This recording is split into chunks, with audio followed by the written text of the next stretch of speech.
Mon fils a besoin du hublot. C'est clairement la meilleure place. Vous devez bouger. » Ces mots ont claqué comme une gifle dans le silence fragile de la cabine. Ils ne demandaient pas, ils ordonnaient. Et ils s'adressaient à Naïma, une jeune femme noire, jambes dans le plâtre, seule dans ce siège qu'elle avait pourtant réservé, sa carte d'embarquement en main. Ce n'était pas juste une requête, c'était une déclaration de guerre silencieuse. Close quote. Le regard de Naïma se leva lentement, rencontrant celui d'une femme à la peau tirée par l'arrogance et le mépris. Derrière elle, un adolescent traînait les pieds, affichant l'ennui dédaigneux de ceux à qui tout a toujours été donné.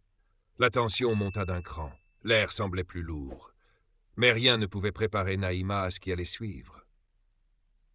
Naïma, 20 ans, luttait encore pour respirer normalement depuis qu'elle s'était cassé la jambe durant une course solidaire pour l'environnement.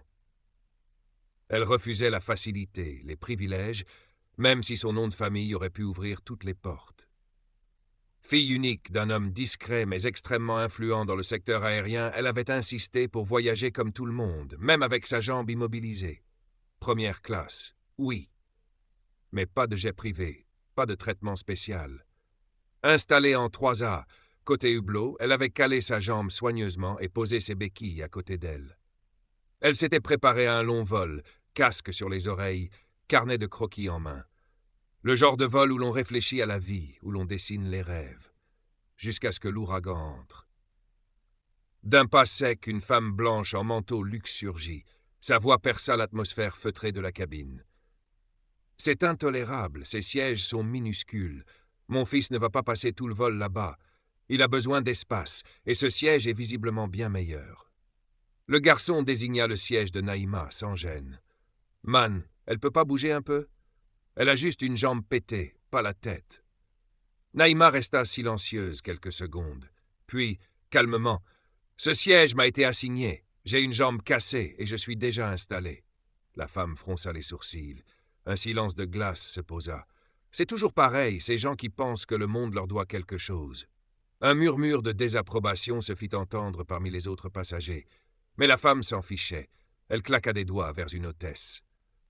« Cette fille refuse de coopérer. Trouvez-nous une solution. » L'hôtesse, visiblement mal à l'aise, reconnut immédiatement la plaignante. Cliente régulière, exigeante, souvent agressive, et couverte de points fidélité. Une intouchable du service client. « Mademoiselle, peut-être seriez-vous plus à l'aise un peu plus loin ? On peut vous aider à vous déplacer. » Mais Naïma savait ce qui se passait. Elle vit la peur dans les yeux de l'hôtesse, et surtout la résignation dans le regard du jeune garçon. C'était une scène qu'ils avaient déjà jouée ailleurs. Et souvent, ça marchait. Elle refusa poliment. 2 fois. Puis arriva un steward, visage fermé, qui s'approcha d'un pas rapide. La femme profita de son approche pour glisser discrètement une liasse de billets dans sa main. « Vous savez comment gérer ce genre de choses, pas vrai ?» murmura-t-elle, mielleuse. Le regard du steward changea instantanément. Il n'y avait plus de neutralité. Il y avait du mépris. « Mademoiselle, si vous ne coopérez pas, nous serons contraints de vous faire descendre. Vous retardez l'embarquement. » Le sang de Naïma se glaça. Elle saisit son téléphone et, sans mot dire, envoya un message. Un seul. La tension monta encore, puis tout bascula. La femme, furieuse de ne pas voir Naïma céder, posa violemment son talon sur le plâtre de la jeune femme. Le cri qui sortit de la gorge de Naïma glaça tous les passagers. Un hurlement brut de douleur et d'humiliation. Le steward fit un pas vers elle, prêt à l'arracher de son siège. Sa main se tendit, mais une voix puissante le figea.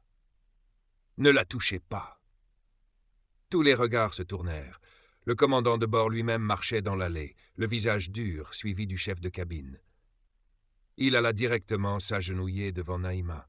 « Mademoiselle Idriss, je vous présente nos excuses les plus sincères. Nous avons été alertés par le système interne dès que vous avez envoyé votre message. Ce comportement est inacceptable. » La femme et son fils restèrent pétrifiés. Le commandant se releva, fixa la femme. « Vous venez d'agresser une passagère.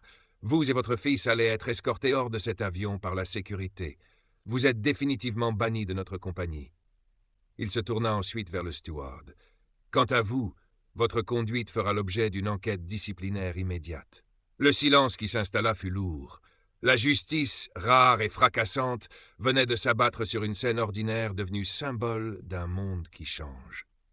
Si tu es encore là, c'est que cette histoire t'a touché. Alors, n'attends pas. Abonne-toi maintenant. Active la cloche et laisse un like pour soutenir ce genre d'histoire vraie qui parle à tous. Ton soutien compte et on continue l'histoire maintenant. Ce que cette femme ignorait en exigeant ce siège, c'est qu'elle venait de déclarer une guerre à la mauvaise personne. Close quote.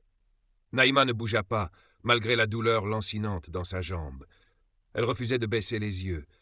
Le commandant de bord, désormais droit comme un roc, ne lâchait pas du regard le steward encore figé, billet toujours dans la main.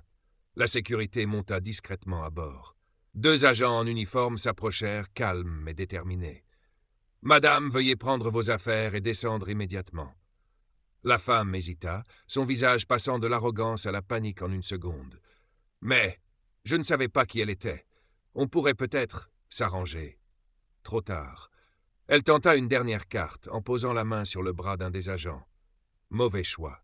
Il la repoussa doucement mais fermement. « Vous venez de commettre une agression physique sur une passagère blessée, madame. Le reste se réglera au sol. » Elle fut escortée sous les regards indignés de tout l'avion. Son fils la suivit, penaud, le regard fuyant. Le silence dans la cabine avait une odeur de soulagement. Mais ce n'était que le début. Dès que la porte se referma, le commandant fit un signe discret à l'équipage. Le système de bord se verrouilla, la cabine repassant sous contrôle. Il s'agenouilla une nouvelle fois devant Naïma. « Naïma Idriss, je suis profondément désolé pour cette humiliation. Vous ne devriez jamais avoir à vous battre pour ce que vous méritez déjà. » Elle hocha la tête encore sonnée, mais digne. « Merci, capitaine. J'ai juste envie de rentrer chez moi et de ne plus revivre ça. » Le commandant soupira. « Vous ne le revivrez plus, je vous le promets. » Dans le cockpit, un appel discret fut lancé vers la direction générale de la compagnie. La réaction fut immédiate. Le PDG de l'entreprise, Omar Idriss, père de Naïma, prit l'appel. Lorsqu'on lui raconta les faits, son visage se ferma. Il resta silencieux un instant, puis dit « Tout sera enregistré et rendu public. Si on veut changer les choses, on ne peut plus les garder dans l'ombre. » Et en effet, le système de sécurité à bord avait tout filmé.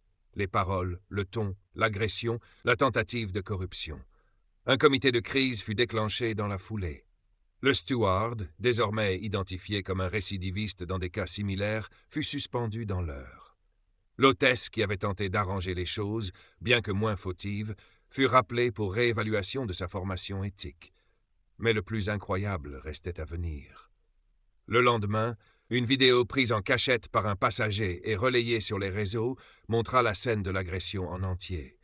En quelques heures, elle atteignit plus de 8 millions de vues. Open quote, on y voyait une jeune femme noire blessée, calme, polie, face à une femme blanche hurlant, mentant et agressant. Close quote. La colère publique fut immédiate. Les hashtags « Justice pour Naïma » et « Fly with Respect » explosèrent. La compagnie publia un communiqué, signé personnellement par Omar Idriss. Open quote, « Notre mission est de transporter les gens, pas d'écraser leur dignité. Nous avons failli, mais nous ne faillirons plus. » Close quote. Mais Naïma, elle, refusa toute interview. Elle ne voulait pas être un symbole. Elle voulait qu'on retienne l'action, pas le visage. Cependant, quelque chose avait changé.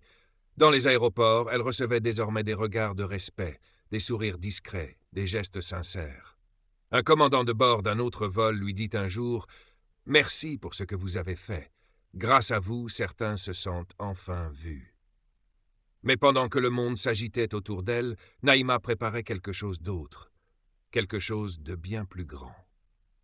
Et toi, que ferais-tu à sa place? Est-ce qu'un simple « je suis désolé » suffit quand on vient de piétiner la dignité de quelqu'un? Dis-le nous en commentaire. Si cette histoire continue de t'émouvoir, abonne-toi maintenant, active la cloche et like cette vidéo pour soutenir ces récits inspirants. On ne s'arrête pas là. Il pensait qu'elle allait se taire, qu'elle allait rentrer chez elle et oublier. Mais ce que Naïma préparait dans l'ombre allait faire trembler plus d'un visage bien installé derrière son privilège. Close quote.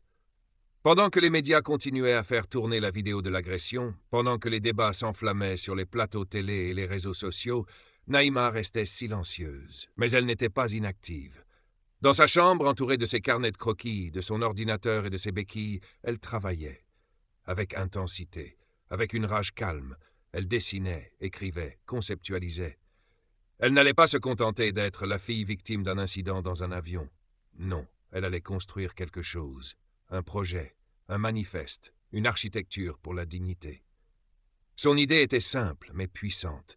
Créer un espace digital interactif, une plateforme immersive, alimentée par les récits réels de discrimination silencieuse vécue dans les transports, les lieux publics, les écoles, les hôpitaux. Elle l'appela Espace 3A, en hommage au siège dans lequel tout avait commencé. 3A comme un symbole d'ancrage, d'opposition pacifique, d'endroit qu'on ne doit plus quitter pour faire entendre ce qu'on vit. En quelques semaines, le site fut lancé. Les témoignages affluèrent de partout. Maroc, France, Côte d'Ivoire, Canada, Guadeloupe, Belgique. Des gens de tous âges racontaient, parfois pour la première fois, ces humiliations banalisées, ces injustices quotidiennes. Mais ce n'est pas tout. Naïma ne se contenta pas de créer une vitrine. Elle voulait que cela mène à des actes. Alors elle s'associa à une ONG et à un collectif d'anciens agents de bord pour organiser des formations à la gestion des conflits et à la lutte contre les biais inconscients pour les compagnies aériennes, les écoles d'hôtellerie et les universités. Et là encore, elle ne réclama aucun cachet. « Je ne veux pas être payée pour réparer ce qui n'aurait jamais dû être brisé », déclara-t-elle dans sa première apparition publique 6 mois après l'incident, lors d'une conférence TEDx. Son père, Omar Idriss, présent au fond de la salle, ému, déclara ensuite « Je suis le PDG d'une compagnie. Elle est devenue la conscience de ce que j'ai construit. » Le discours de Naïma, intitulé « Rester assise, c'est parfois résister », fut visionné plus de 28 millions de fois. Elle y dit une phrase devenue virale, open quote. « Ce n'est pas parce que tu es calme que tu es faible. Ce n'est pas parce que tu ne cries pas que tu ne vois pas. Et ce n'est pas parce que tu es jeune, femme, noire, en béquille, que tu ne peux pas soulever un système entier. » Close quote. Quelques mois plus tard, la femme qui l'avait agressée, identifiée et poursuivie par la justice, tenta de présenter des excuses publiques. Mais Naïma refusa de lui offrir cette scène. « Ce que j'attends, ce ne sont pas des excuses pour moi. Ce sont des changements pour tous les autres qu'on ne filme pas. » Et elle avait raison. Les compagnies aériennes commencèrent à intégrer ces modules de formation. Des passagers reçurent des compensations pour des cas similaires. Et surtout, un débat collectif s'était ouvert. Ce que Naïma avait subi, beaucoup l'avaient vécu. Mais grâce à elle, personne ne pourrait plus dire « Je ne savais pas ».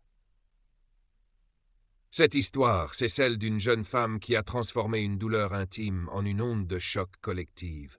Elle n'a pas seulement refusé de bouger. Elle a obligé le monde entier à bouger avec elle. Et toi, qu'aurais-tu fait à sa place? As-tu déjà vécu une injustice silencieuse que personne n'a vue? Écris ton histoire. Elle mérite d'exister. Si tu veux soutenir d'autres récits puissants comme celui-ci, abonne-toi maintenant, active la cloche et partage cette vidéo. Chaque clic, chaque like, chaque commentaire, c'est un pas de plus contre l'invisibilité.